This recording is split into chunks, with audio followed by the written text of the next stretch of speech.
Hello ছোট বন্ধুরা, আজ তোমাদের জন্য আছে এক রহস্যময় দ্বীপের গল্প। সুদূর সমুদ্রে ছিল এক দ্বীপ যার অস্তিত্ব কারো জানা ছিল না। সবাই বলতো সে দ্বীপে গেলে কেউ আর ফিরে আসে না, কিন্তু দ্বীপটির রহস্য কেউ উদ্ঘাটন করতে পারেনি। একদিন এক প্রবল ঝড়ে বিশাল এক হাতি, যার নাম গজরাজ, ও এক বুদ্ধিমান পেঁচা, যার নাম চন্দ্র, সমুদ্রে হারিয়ে গেল। ঝড়ের তাণ্ডবে তাদের বিশাল জাহাজ ভাসতে ভাসতে গিয়ে পৌঁছালো এক অজানা দ্বীপে। গজরাজ দ্বীপের বালি স্পর্শ করে বলল, আমরা কোথায় এসে পড়েছি? চন্দ্র তার তীক্ষ্ণ চোখে চারপাশ পর্যবেক্ষণ করল। দ্বীপটি সাধারণ দ্বীপের মতো ছিল না। গাছের পাতা যেন ঝলমল করছিল, আর বাতাসে এক অদ্ভুত মিষ্টি গন্ধ ভাসছিল। চন্দ্র বলল, গজরাজ, আমি অনুভব করছি এখানে কিছু লুকানো রহস্য আছে। আমাদের সতর্ক থাকতে হবে। তারা ধীরে ধীরে দ্বীপের গভীরে প্রবেশ করল। কিছুদূর যাওয়ার পর তারা দেখতে পেল এক বিশাল পাথরের দরজা, যার উপরে সোনার হরফে কিছু লেখা ছিল। পেঁচা বলল, এটা নিশ্চয়ই কোনো ধাঁধার দরজা। ঠিক তখনই দরজার ওপর থেকে এক কণ্ঠ ভেসে এলো, তোমাদের মুক্তির চাবি লুকিয়ে আছে আমার প্রশ্নে।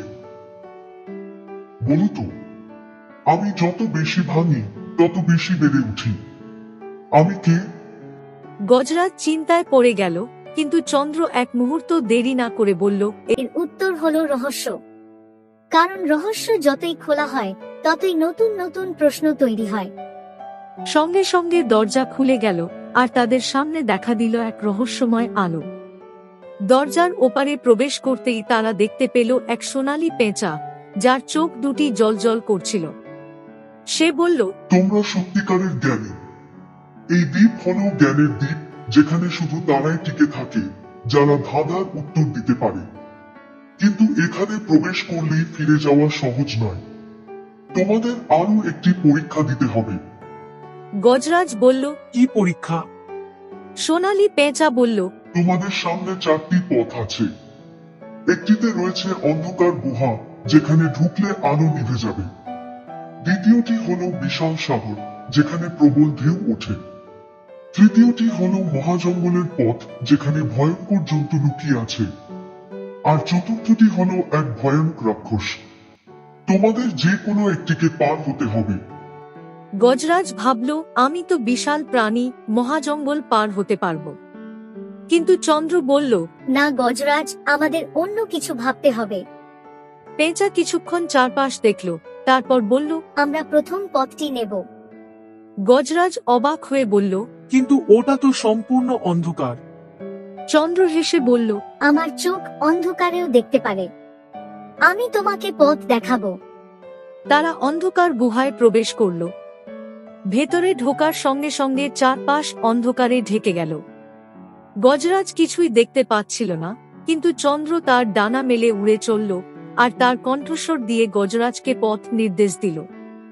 অনেকক্ষণ চলার পর তারা দেখতে পেল একটি ছোট্ট দরজা, যেখানে পৌঁছাতেই তারা শুনতে পেল, শুধু তারাই মুক্তি পাবে যারা নিজেদের শক্তির চেয়ে জ্ঞানকে বেশি বিশ্বাস করে।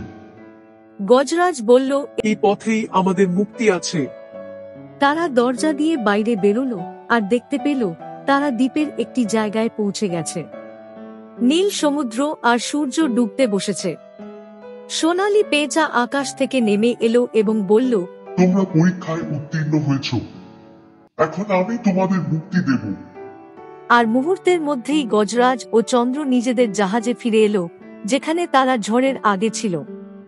তারা অবাক হয়ে পরস্পরের দিকে তাকালো। এটা কি স্বপ্ন ছিল নাকি সত্যি? কিন্তু গজরাজের দেহে তখনও লেগেছিল দ্বীপের সোনালী বালির দানাগুলো। তারা বুঝল, রহস্যময় দ্বীপ শুধু কল্পনা নয়, সেটি সত্যিই ছিল। সমুদ্রের ওপার থেকে মাঝে মাঝে কেউ কেউ এই অদ্ভুত দ্বীপ দেখার কথা বলতো, যেখানে সময় থমকে থাকে, আর যেখানে সত্যিকারের জ্ঞানীরা পথ খুঁজে পায়।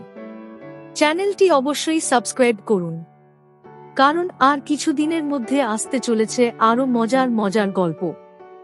ভিডিওটি দেখার জন্য আপনাকে অনেক ধন্যবাদ।